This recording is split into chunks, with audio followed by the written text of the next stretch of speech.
guys, a lot of our women do value that. They want to see you grow. They want to see you, even if you haven't been, and then you start, you're going to have the resistance. But once you're on it and you start seeing the results of it, and your partner gets the results of it, and they say, oh, this is good. And the next thing you know, you'll be you're the wind in your sails, pushing you forward. Please do more of that. Please do more of that. You're sexier, and you took things off my plate. That's going to make a relationship better. Yeah, exactly.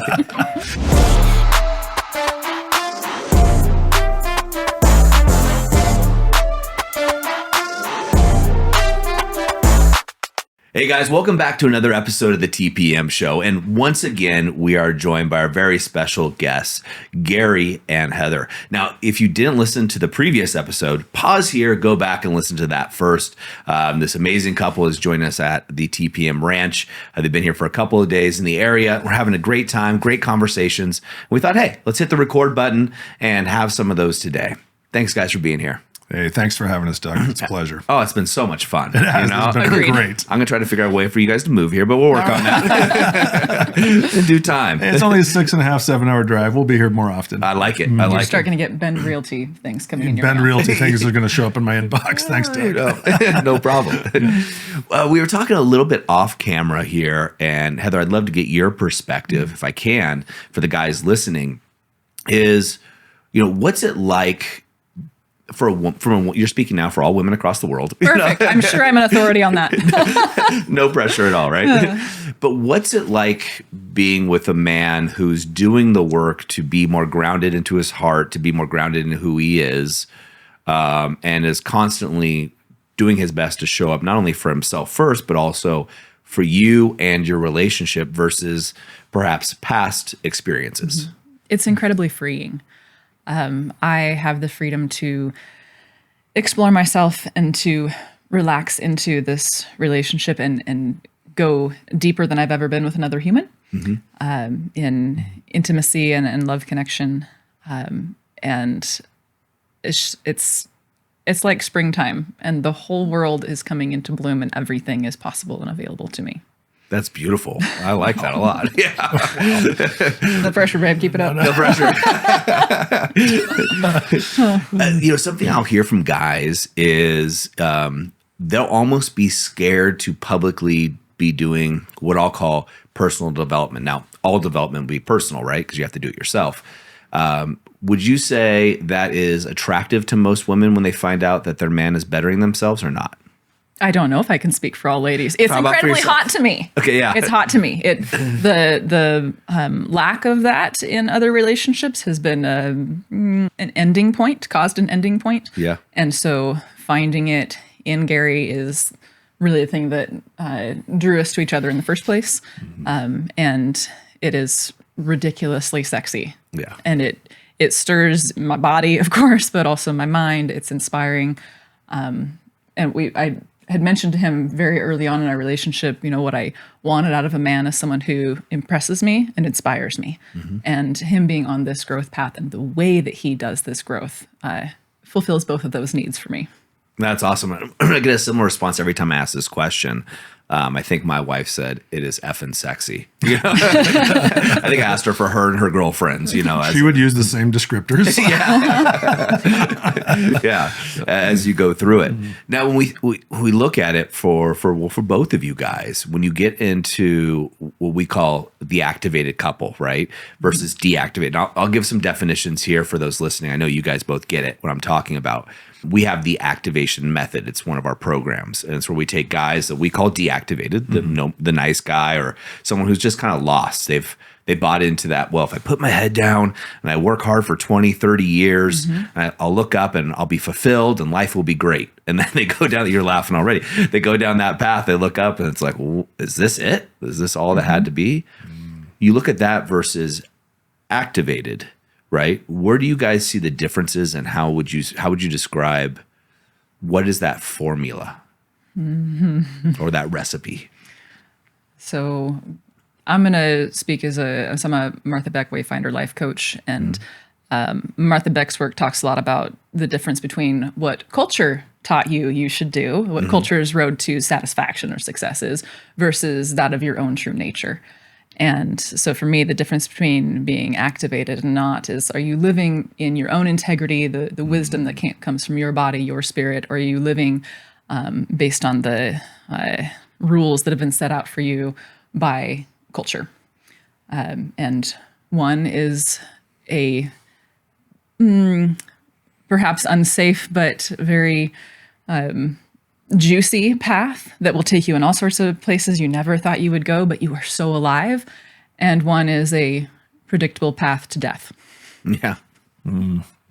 For me, speaking from a man's point of view, in my life, and say a man who is going through the motions of life, surviving, existing, doesn't have a whole lot of intention, and just kind of on autopilot, maybe lost, maybe adrift, maybe just disconnected, lost his passion, lost his identity, his purpose, to a point where becoming activated and being aware of self, aware of what's going on around him as a result of coming out of this listlessness and engaging. It's like getting the GPS coordinates dialed in and putting it into gear and going.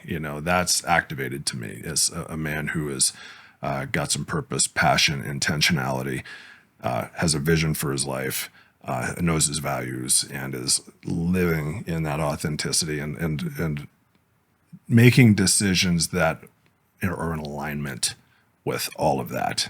And a vision that comes from here. Yeah. Yeah. The vision has got to come from the heart. We can kind of rationalize and use the brain to fine tune it, but come from the heart. So, yeah. So I got activated through the activation method, and realizing that I needed to change. The dynamic of the marriage had kind of dulled me. I tried a few things, got resistance, and then I kind of gave up. It's like, I don't know what to do. And I keep trying and I get rejected. I don't know what to do. So just hopefully it gets better someday, but I don't think it's going to. Yeah. Deep down, I'm like, I got to do something different. So I found TPM, found me, and I got activated, and it shook things up. Yeah. Well, it tends to quite a bit, right? It should. We were talking about this also off camera. You were talking, Heather, about wanting a man that contributes to you versus being a liability. Yeah, the additive. Yeah, an additive. Thank you. That was verbiage. We did a podcast long time ago. I don't even know how long ago it was. And that came out of a result of me talking to two different men. And the title of the podcast was "Don't Make Your Lover Your Mother." Ooh.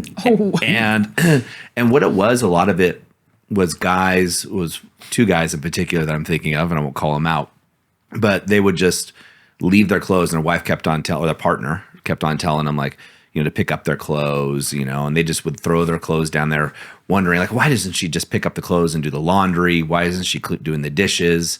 All of those kinds of things. And then they were also wondering why their relationship was not there was no passion in the bedroom, for sure. And the thought that came to my mind when you said that was, these guys are trying to make their partners their mom and clean up after me and do all of these things. From your perspective and being with Gary, you were talking about additive versus liability. Tell us more about that. If I'm going to be in partnership, if I'm going to be in that space of vulnerability where I do rely on you for some things, and we're in this interdependent place. I got fingers interlocking for a visual for those that are just on audio. If I'm going to do that, I need to trust that you have got yourself together. Not that you will never crumble, but that basically you have yourself and your life together. Otherwise, how are you adding to my life? Now you're a liability. Now you're something else I have to be responsible for, and I can't focus on my own growth and expansion. It's just so necessary for a man in this case to be that partner that has his own world together and keeps up after his own self, so that I know I can trust you to be that true partner. Yeah, I love that. And just contributing, and you guys know you have somebody that's got your back, right? Yeah, and that's going to build my respect for you. And when it comes down to it, like, ladies, what does it take for you to really want a man? And if you don't respect him and how he lives his life and how he shows up, that passion is not going to be there, and you are his mom. Yep, 100%. Yeah. Well, here's a question for you. What are some ways that women or yourself, I'm giving you also an out so you don't have to call it, have lost respect in men or could lose respect in men? And what are some ways that women or yourself can gain respect or garner respect for a man? Okay. I'm going to start with one of the things that won't be a respect killer. If the man cries. Yeah. You should do that from time to time if it's something that's coming up in your physical system. That will not be a respect killer, trust me. Yeah. That's an intimacy builder. Not taking care of self has been a big respect killer for me. And when I say that, that can be in regards to your physical health.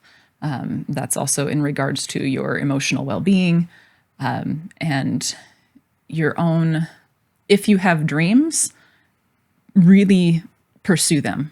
Don't half-ass your efforts towards them. All of those things are respect killers. How about environment? Taking care of my environment. Oh, that's a respect builder. He's tidy and it's hot. Because once again, it's not putting the responsibility of it on me. It's not that we won't have agreements on like who takes care of which chore, but in general, you're not leaving a trail for me to pick up and adding more things to my to-do list.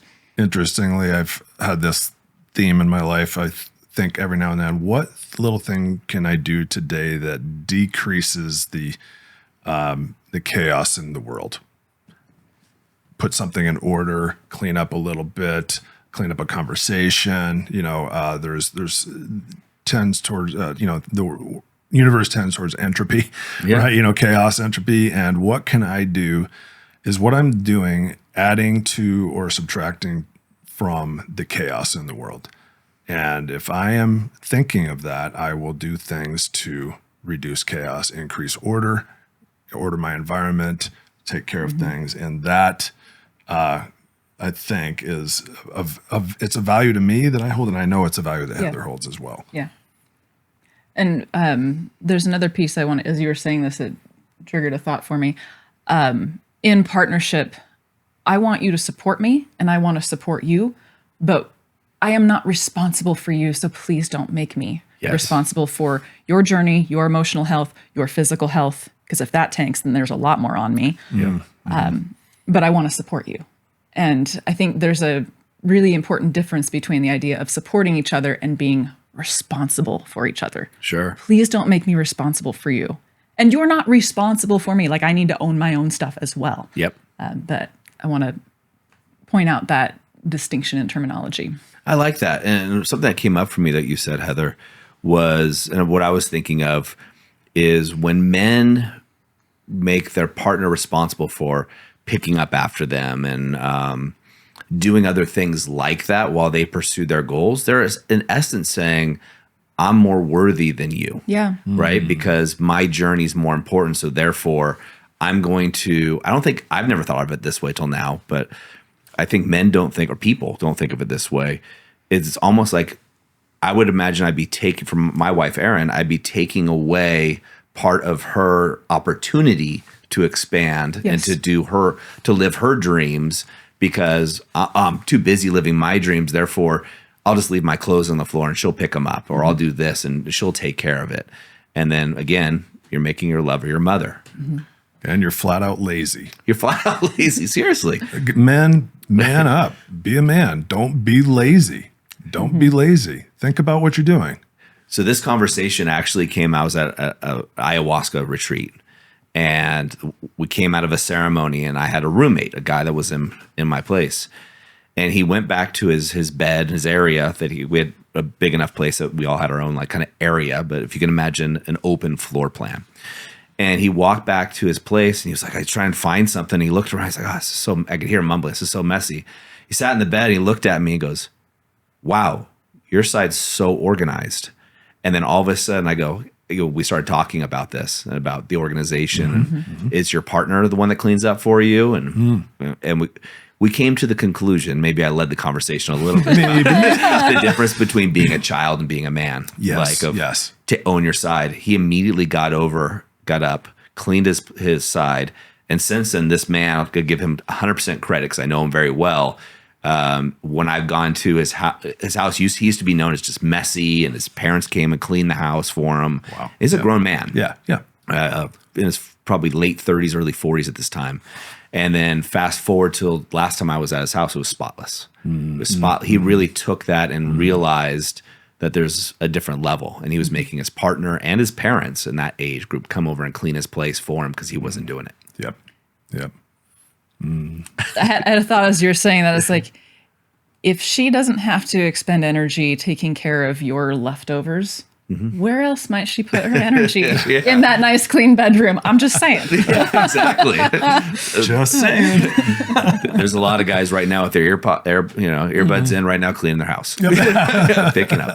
And to speak to, there's so much work you guys do on man getting in touch with his own self and his integrity. Yep. And keeping in mind the outer world is a reflection of the inner world. And so if your space is in disorder, Where's your heart? might be time to reinvestigate what's going on inside. Yeah.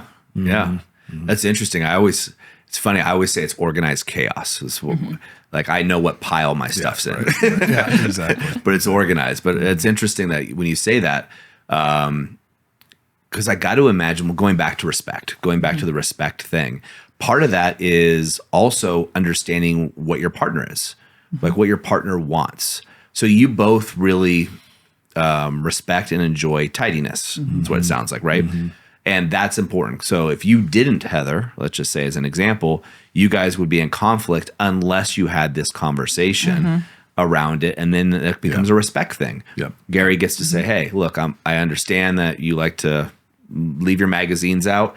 Can we just do it to this level? And you guys could come to a partnership, to an agreement there. Here's our common areas in the house. Let's keep these clean. If you got this as your area, you can keep it as messy as you want. I don't go there anyways, but let's work together to make this tolerable and lovable for both of us, actually. Yeah. So, yeah. And being able to, when you come to that agreement, both of you then being able to hold up to that, let's, in this case, we've got the idea of a tidy person and a less tidy person.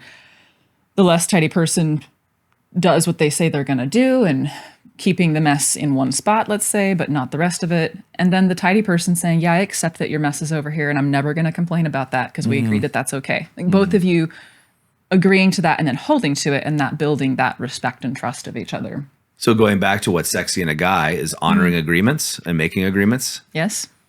I figured that would be one. These are like softball questions. Do what you say you're going to do.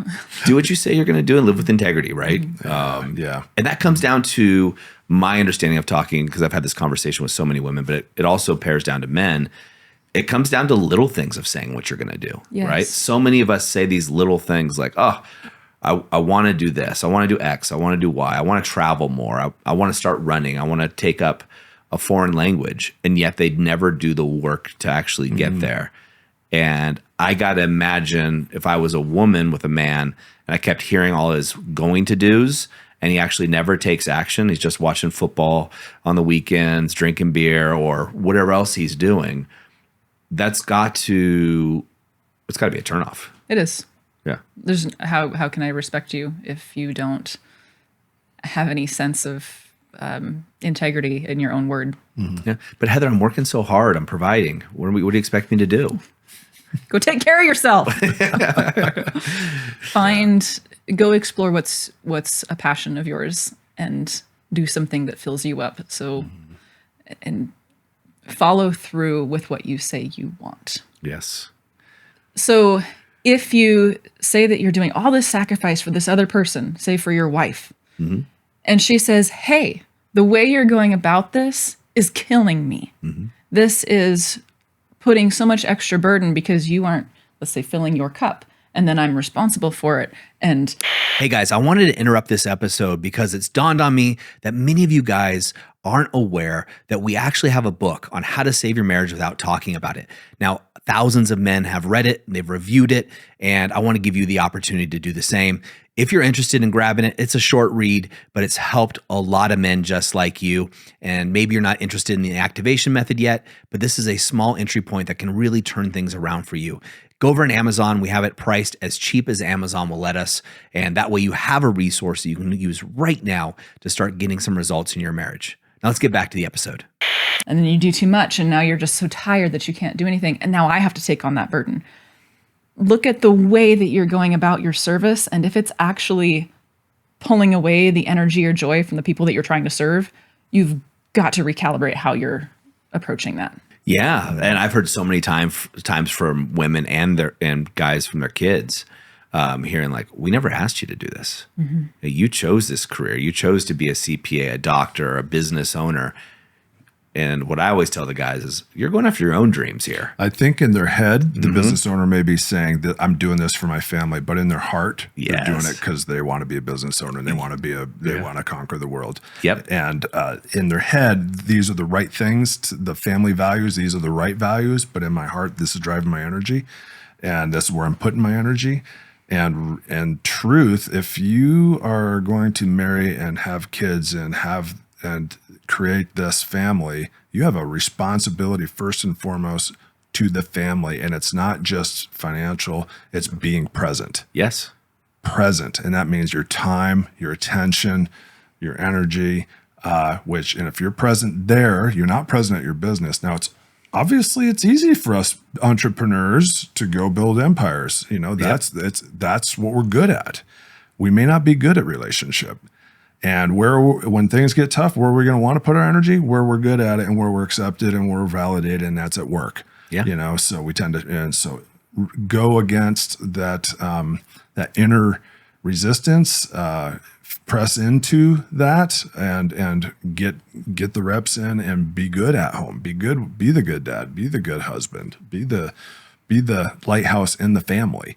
I think when your primary relationship with your significant other is in tune, your business is going to take off anyways. Everything is going to take off because the energy at home is good. The relationship at home is solid. And that's my experience anyways. I hear that all the time from the men, like the guys, especially guys, business owners or executives or non-business owners, is when home base is taken care of, they don't change anything in their business, and all of a sudden their business grows exponentially. All my one-on-one clients that I've worked with, all of them have grown their businesses dramatically, and they work less. Yeah. And they're like, "What's going on?" One guy who I'll mention his name, who I was just talking to, who you know of, he goes, "You guys got to do a study on this because my business is skyrocketing." And he's like, "This alone is worth the price tag." How to 10x your business? Be a good husband. Yeah. but what goes into being a good husband is to Heather's point, is being a good self, right? Being good for yourself. Yeah. And when you're good for yourself, that elevates your game everywhere. Absolutely. And then we have guys who are non-business owners that are working, and their story is going to be a little different. And some of them might be nervous of taking the risk or what have you to jump. So I'm working so hard, I'm working overtime to provide for the family. Yep. And when the rare chance, but I do get chances to talk to the wives. Sometimes, especially one-on-one clients will ask me, they'll go, "Hey, would you mind talking to my wife?" And if she gets on the phone with me, I hear a very different story than I hear from him, by the way. She's like, "I don't need the lake house. I don't need a new car. Will I take it? Sure." Like who's going to turn down a brand new car, especially when things aren't working out right now? But that's not what I want. Yeah. I don't need him working 60 hours, or I don't need him killing himself to provide this vacation. I married him for him and spending time with him, not for the stuff. So, which brings me back to the question you asked me earlier of what can a guy do? I'm already doing so much. What can I do? Talk to your wife. Yeah. Get a sense of what is she missing from you, and how can the two of you interact in a way or create an experience that is fulfilling to her, and I guarantee it's going to be more fulfilling to you if you want to be in that relationship with her. Yeah. Find out what it is that she's missing and really listen to that. That's the key right there, I think, is the listening part. I hear this at every Alpha Reset. So for those who don't know, Alpha Reset's our flagship 4-day experience that we have at the TPM Ranch. We also do it in the UK. And somewhere during that experience, Heather, when a guy really gets it, and it's a very intense experience, as Gary can attest to. It's not for the faint of heart. They get there and they go, oh my gosh, they've been telling me all along. Yes. And the man just hasn't been listening. He hasn't been in a space where he could hear and receive the information. And they get here and what I tell them is, yeah, she gave you the playbook. Yeah. You just didn't follow the plays. And so they're much more receptive to those. From a woman's perspective, what we hear all the time is they get their man back, right? Coming into it. When that guy comes from an experience like that, they see this, which can arise a lot of fear. A lot, because all of a sudden he's changed. And again, speaking for women all over the world. Token woman right here. Yeah. Perfect. Why do you think it is? I have my theories, but why do you think it is that when a guy goes through this personal journey and starts really working on himself, why do you think that can spark fear in some women? Culture. Yeah. Expand, please. That's a big topic, but the way that we have sought to empower women, which I'm not against, has also come with a story that if a man is in his power, or if a man is powerful, let's just let that term sit there, then it's going to be power over. And that is a no-go. We've seen lots of examples through history where that was not great for, half the population. Yeah. And so there's that fear that if he steps up in this way, if he becomes powerful, then he's going to be controlling. He's going to crush over you, or that it means that he has an attitude that says that men are better than women. So I would think, for me personally, those cultural stories are going to be the first thing that she's going to come up against, because I have felt the weight of some of those stories myself. Yeah, and it makes perfect sense, right? Like you said, there's historical context there. And there's a little issue with the definition, right? Of what does it mean to be powerful? Yes. I love your version of, is it powerful or power over? And, the men that would take time to watch or listen to a show like this clearly love the person they're with, or they'd be doing something else. Yeah. Right. We talk about it often. This is the hardest game to be in, is helping men with their relationships or when they get stuck in life, because guys that are jerks, they just go to Vegas, cocaine, and hookers, and call it a day, right? Because they don't care. But the men that we serve, the men that we work with, are very heart-centered. They're good men, great men, if you would, and they come out of this. But it takes more work to get there.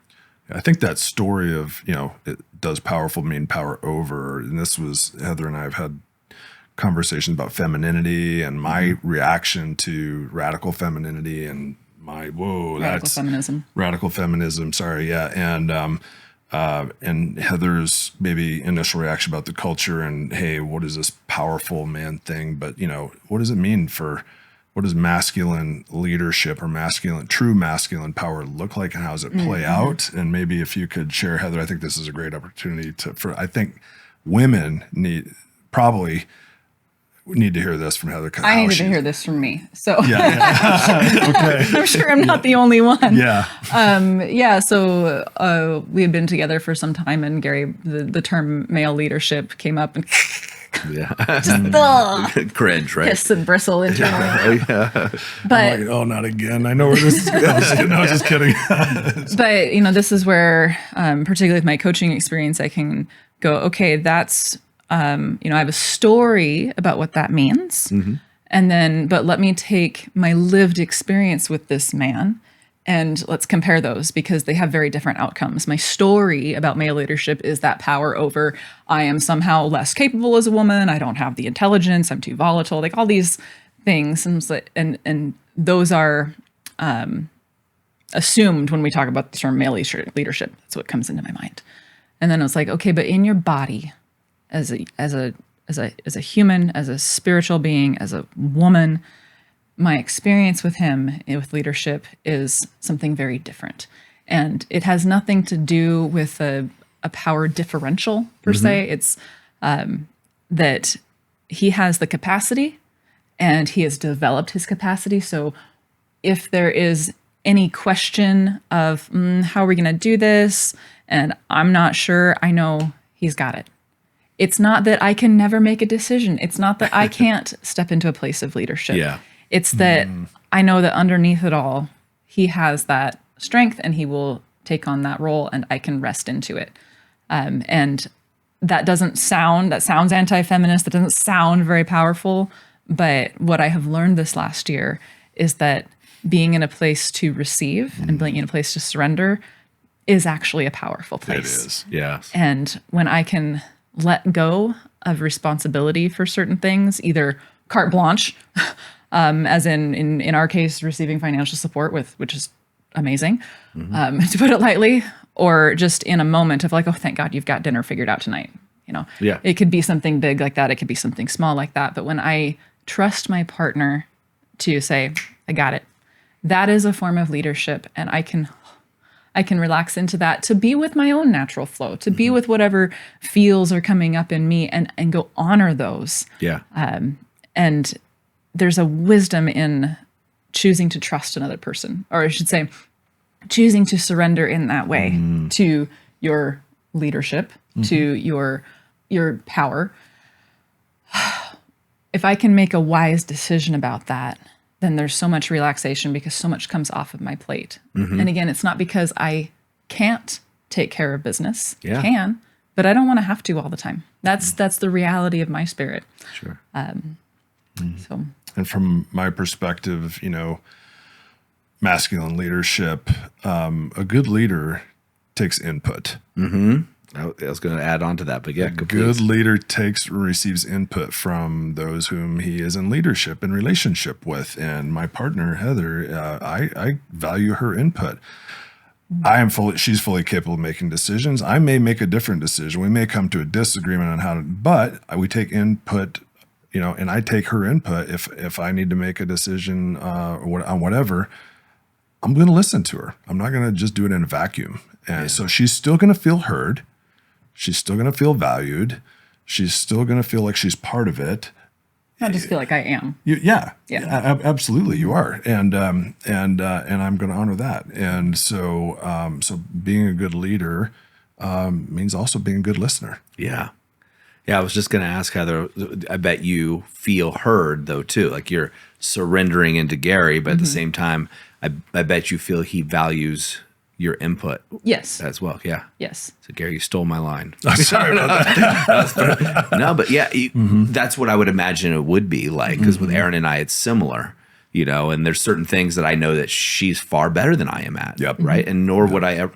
One is I don't need to be great at everything, especially when I have a partner who's more intuitive, who has things has knowings that I can't comprehend. And so I just trust into that as she would trust in me and the other things, other areas.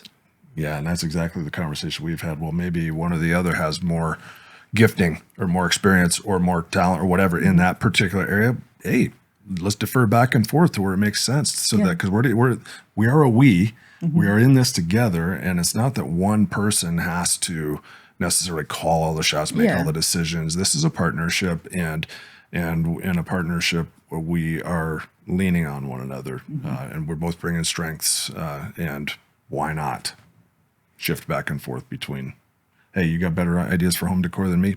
Okay, I got some opinions, but let's talk. Yeah. I think that's a great way of looking at it.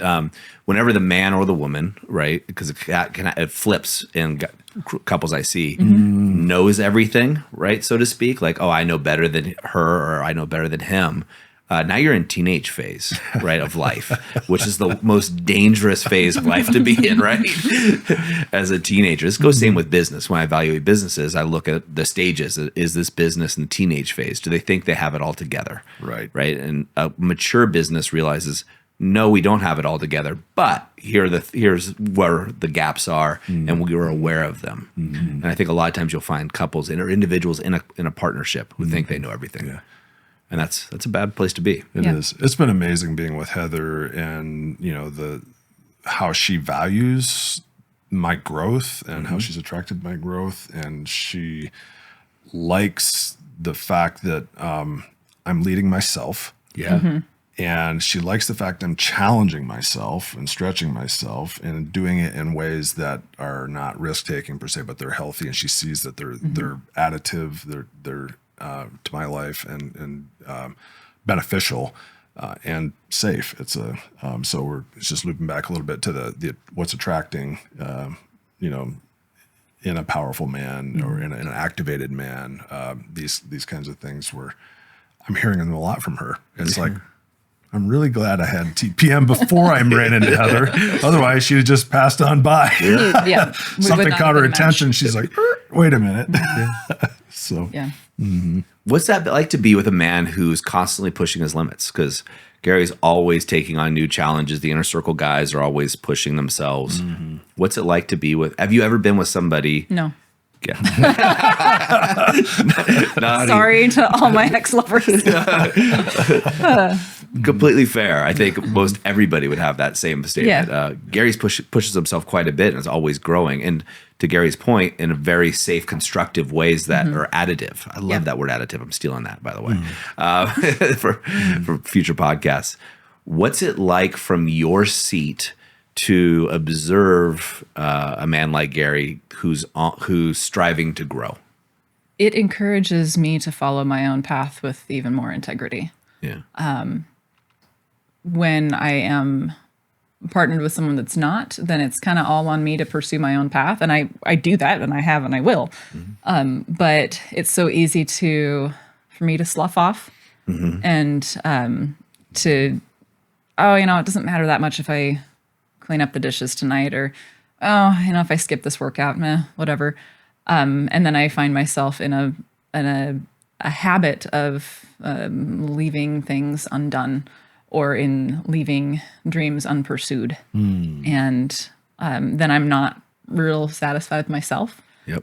But when I have a partner who is consistent on this growth path and pushing himself, I hesitate to use that word push because that can become such a grinding thing where you stop listening to your body, and I'm not advocating for that. But this expansion of self, challenging self, that's where I want to go. It makes me more eager to do that for myself, which is then I come to know myself more. I get to learn more about my own capacity, and then I'm more alive. And it makes it so much easier. And I love that because that's the kind of life I want to live too. So hope that answered it. It does. What's it like hearing that, Gary?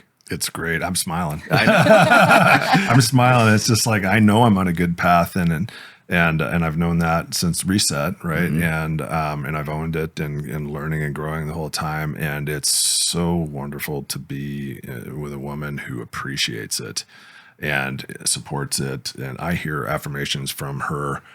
I do it anyways, and I was doing it single. But to hear my partner say, I just love that about you.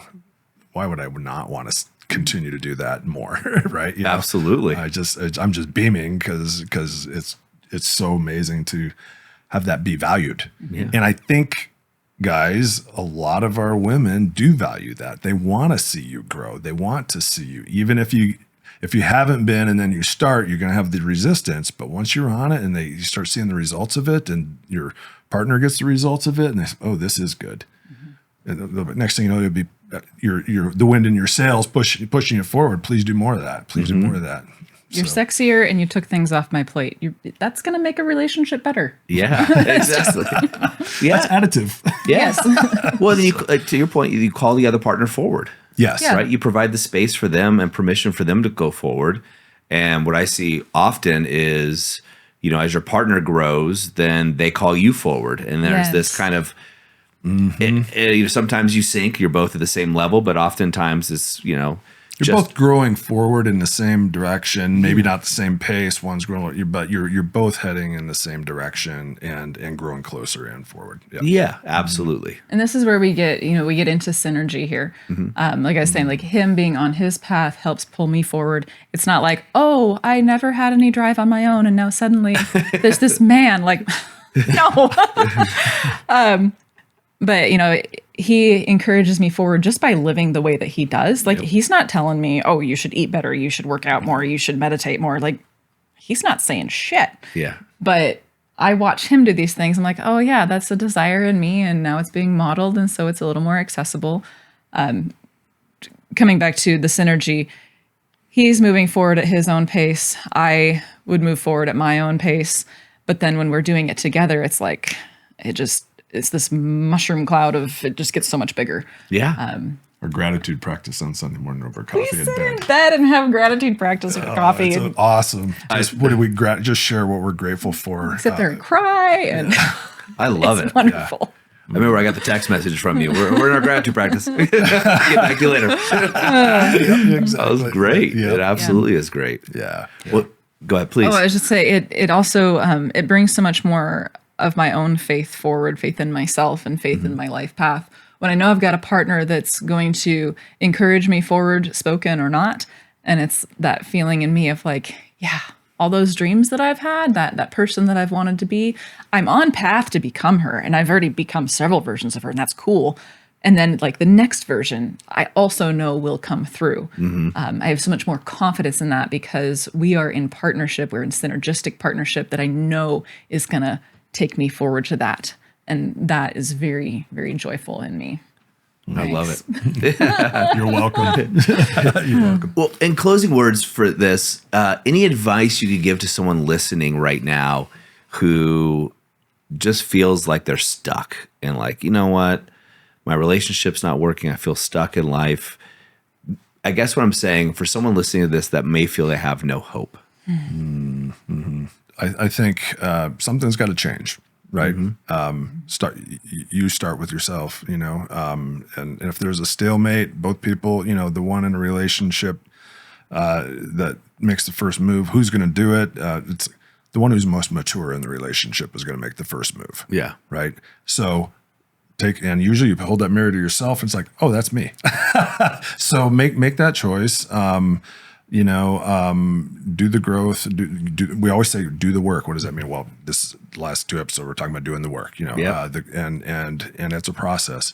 Move forward. Things will shift.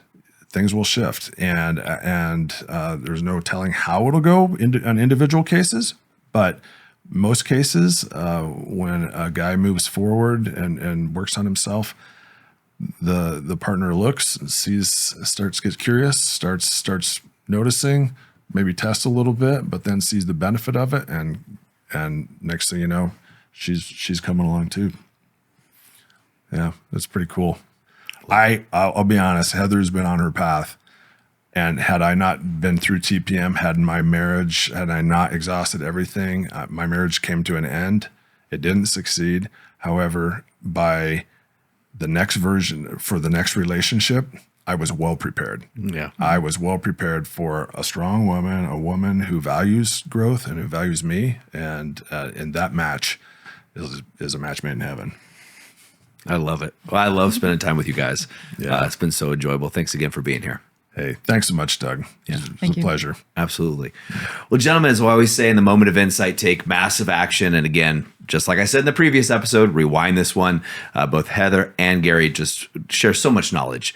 And guys, these are role models to look at, right? When you're looking at your relationship right now, what could it be like?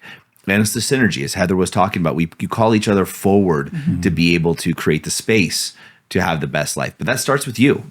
As Gary said, hold that mirror up, guys. That's you that needs to take that. Be the leader and start. Leadership really means you are actually doing the work. You're not just telling people what to do. You're actually willing to do it yourself. And start with yourself and start now. We'll see you next time on the TPM show.